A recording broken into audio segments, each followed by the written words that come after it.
Alright, what's up y'all, it's LakerFan here. As y'all can see by the title of today's video, a very short one. It's going to be all of the attribute caps you need for a lot of the certain animations in NBA 2K23. Now I will say not every dribble move has been revealed so far, but every contact dunk package has been. All of the jump shots have been as well, and we'll be listing a little bit of the ball handling ones also. So again, very short video. I hope y'all enjoy. If you do, feel free to drop a like, sub if you're new to noties, all good stuff, and like always, try us 1 to 500 likes. Also listed in today's video are going to be the height caps. So, for instance, you have the smalls that are going to be under 6'5", the swings, also known as the wings, are going to be 6'5" to 6'9", and then bigs will be 6'10" and up. So this is very standard for the height caps as far as the bigs go, as far as the smalls go. It makes sense, totally, and it's been how it has been for all the previous years. But just keep this in mind, this won't be a 100% thing when it comes to the animations as far as your dribbling, but I will say a lot of really good animations have been height capped to below 6'5" in the past. There have been ones that are strictly for guards, and they're really good, and generally it's the ones that are below 6'5". So just keep that in mind if you're making a guard and you plan to be a really good dribbler.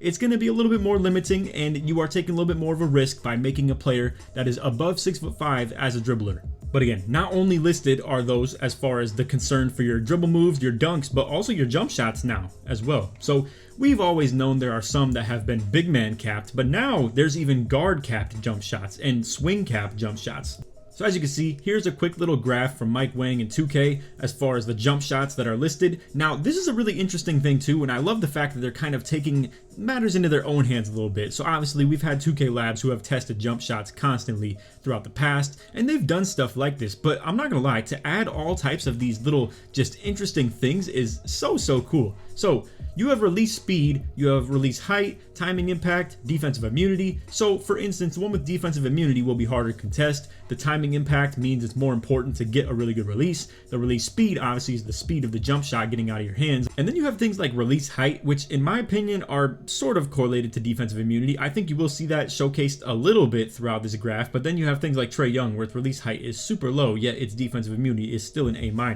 And then you have things like, let's say, an A+ right here, it's still B. It doesn't seem to have a ton of correlation, but you would think that this has kind of the same correlation. I mean, the higher your release, the harder it is to contest. Maybe that's more so just for the sake of height aspect of things, whereas defensive immunity might be more of it doesn't matter how tall you are, it's just harder to contest. But anyway, moving along. I just want to talk about how there is rating requirements to this stuff as well. So this is something that has never been a thing in the past. You have things like Steph Curry jump shot that require at least 96 three-pointer to even unlock. Same with Kyrie right here. Steve Nash is 94, Larry Bird 93, and so on and so forth, which I think is really cool that they're giving diversity to jump shots. They're already listing their own attributes and whatever another descriptive word is, I'm not exactly sure, but their own characteristics to each of these jump shots and what they bring to the table. I think this is really cool. It's a really nice addition, and also really cool that they're attribute capped as well. Now, not to mention, now, I'm not going to sit here and say that all of these jump shots are the same as they've been in the past. We have been told that they've overhauled a lot of these, so just keep in mind, like, a lot of these things are not the same jump shot that you've thought they were in the past. So, for instance, LaMarcus Aldridge, LA, the classic guard jump shot that everybody uses since 2K16. Now, don't get me wrong, I know it hasn't been a thing in the most previous years as far as the super meta, 100%, I do understand that, but it's really interesting that LaMarcus Aldridge is now a bigs only jump shot. So that means literally guards and swings can't even get it. Same with there's like smalls only or bigs and swings for Larry Bird. So guards can't get these type of certain jump shots right here. I think this is really cool. I think it's going to add a lot of diversity to the game. You're going to see a lot of really cool specified jump shot videos this year that don't correlate with every single build. And now, as we move into the dunking category, I want to lead us off with this. Shout out to Mike Wang for listening to the community. I'm not going to sit here and strictly say listening to me. I know a lot of you guys have probably either agreed with my opinions that I've stated, or you've also echoed them and maybe even said the same thing before me. I'm not sure, but either way, I have been saying this for a long time. Quick Drops Off 1 is a very elite dunk package. I understand that it's really quick, it's not super athletic, it doesn't take a whole lot of athleticism to do, but from a game competitive sense, it is so dominant for the fact that you only needed 65 driving dunk for it. So, as you can see, Quick Drops Off 1 now have a higher dunk requirement this year of 80 driving dunk and 60 vertical. This is a huge win. I think this is great for the community. I think this is great for slashers in general. And most of all, it's just really good that elite outside shooting point guards with great playmaking, great shooting,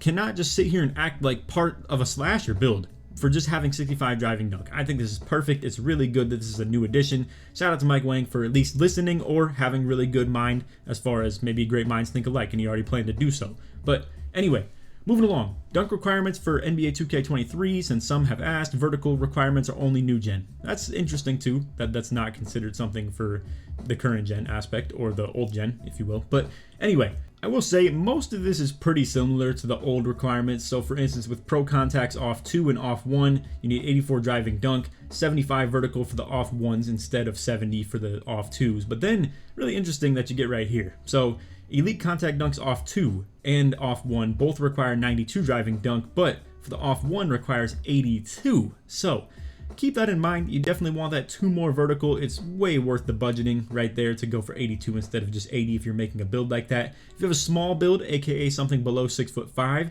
you need 86 driving dunk for either of these, and then 85 vertical as well. So just keep that in mind. Then for the big man contact dunks, this is how it was this year as well. You didn't need any driving dunk. In the past, you actually did need some driving dunk tied in with the standing dunk. But as you can see, once again this year, you have pro big man contact dunks, 80 standing dunk, 65 vertical, elite big man contact dunks, 90 standing dunk, and 75 vertical. So same thing as last year. I think this was the 7-2 glitch metric situation where it was able to achieve 75 vertical while still having 99 rebounding, which was very big. It definitely made for the meta center build 100%. That is a fact. So anyway, those are your driving dunk ratings and the standing dunk ratings that you need for the caps and stuff.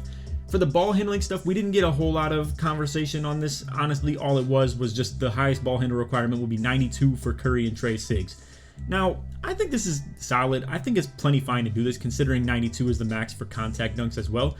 But just keep this in mind. I must say, like, every year, they'll make you sit here and think that you need more than 92 ball handle. They'll sit here and make you think that you need more than 92 driving dunk. But as we've kind of digressed into the year, I, as a slasher, have realized time and time again that there's really no point for going 99 driving dunk.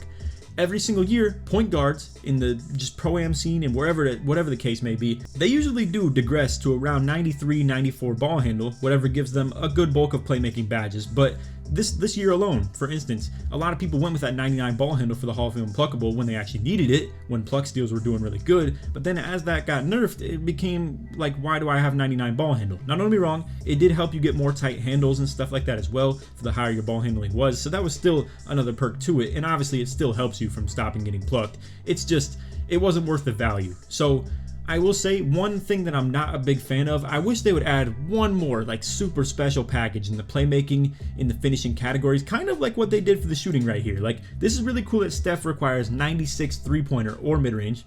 I don't know if this is both, but either way, I just think that's really cool when you add really high caps that have to be over 95 or something like that. I think it'd be really cool if they gave a super special dunking one. I think it'd be really cool if they gave a really special playmaking one as well. Maybe a dribble style that is above 95. That gives you really elite quickness and stuff like that as well. But to be fair, that is what creates the small guard meta. It's what creates people constantly forcing themselves to have extremely high ball handle and 3-point shooting. That's more of a badge thing too, though, I must say. But my thing is, that really comes down to the core ability of the builder. A lot of you guys sit here and say that you want demigod builds that can do anything, but the truth of the matter is, a good game would make it so people can't have the most elite playmaking like signature styles and have the most elite dunking possible and have the most elite shooting signature styles as possible. A truly good balanced game would prevent stuff like that from happening just off of having those attribute caps not be able to be exceeded in multiple different categories. But I digress. It's not really the biggest deal in the world. I think honestly, no matter how they set the game up, I think there's going to be cheese exploits no matter what they do, and I don't know if having more or less of it really dictates whether the game is good or not. It just comes down to good gameplay at the end of the day. So anyway, that is all for the video. Again, just to recap, we showed all of the jump shots, all the new ones, the really cool additions of the fact that it's guards only, big and swings only, bigs only, whatever the case may be, and all the height caps for that stuff as well. Once again, went over the contact dunk requirements for the fact that Keep in mind, once again too, smalls only will be 6'5" or under, or anything below 6'5". I'm not sure if you have to be below 6'5" or if you have to be 6'5" and under. But again, elite and pro contact dunks will be for any. You don't need to be a specific height or anything like that, which we'll have to see what the actual builder allows. This year, I believe 6'10" was the absolute tallest you could be and still have 84 driving dunk. Anything above that was below 84 driving dunk. I think 6'11s and 7-footers had like literally 83 on the dot. So just keep that in mind. We'll have to see what the tallest builds even are that can achieve 92 driving dunk and 82 vertical, or 92 and 80, or 84 and 75, whatever the case may be. We'll have to see what that even is. So anyway, that's all the video. I hope y'all enjoyed. Like I said, pretty quick one, pretty quick informational stuff. But if you did enjoy, feel free to drop a like, sub if you're new, turn on them noties. All good stuff. Like always, try 1 to 500 likes. And if you made it to the end of the video, put animation. Or you could put SIGs in the comments to show your ports made all the way through. But anyway, that is all for the video. I hope you enjoyed. We're going to be sticking to a lot more of this new stuff within the next couple of days. I'm sure I'm going to be on Madden when it comes out too, though. If you want to check out the second channel, I have a link to it somewhere in my channel. I'll maybe put it in the comments of this one if people are really asking. But I might be posting some Madden stuff on the second channel in the meantime, but definitely stay tuned for some of the new stuff. I'm trying to keep you guys as in the loop as possible with this stuff, and I want to keep myself in the loop 100% as well, because I want to know exactly what I'm talking about with the builder as far as requirements ahead of time, so that I'm not looking stupid telling you guys stuff that isn't even true or isn't already known. So anyway, just keep that in mind. I am going to be posting a lot of 2K23 content before the game even drops, and we'll also maybe discuss some things as well, what the meta of the game is already looking like, and predictions. I'm not going to sit here and say that I can tell the future by any means, but I will say, off of some of the news that has been dropped, it's a little bit easier to predict what the game is going to end up like based off the badges that have been added or the certain attribute caps that need to be exceeded for certain animations, etc, etc. And if you don't like the prediction content, or you don't like me trying to predict the meta or anything like that, then just don't watch it. It's as simple as that. But I'm here for the speculation. I'm here for the fun of the off season of 2K. This is what this time of year is all about. Speculation, making predictions, wild takes, whatever you want to say. And obviously, yes, all the information will be redigested when the game actually comes out. So just keep that in mind. But anyway, that's all for the video. Hope you enjoyed. None of that. Take it easy, man. Peace.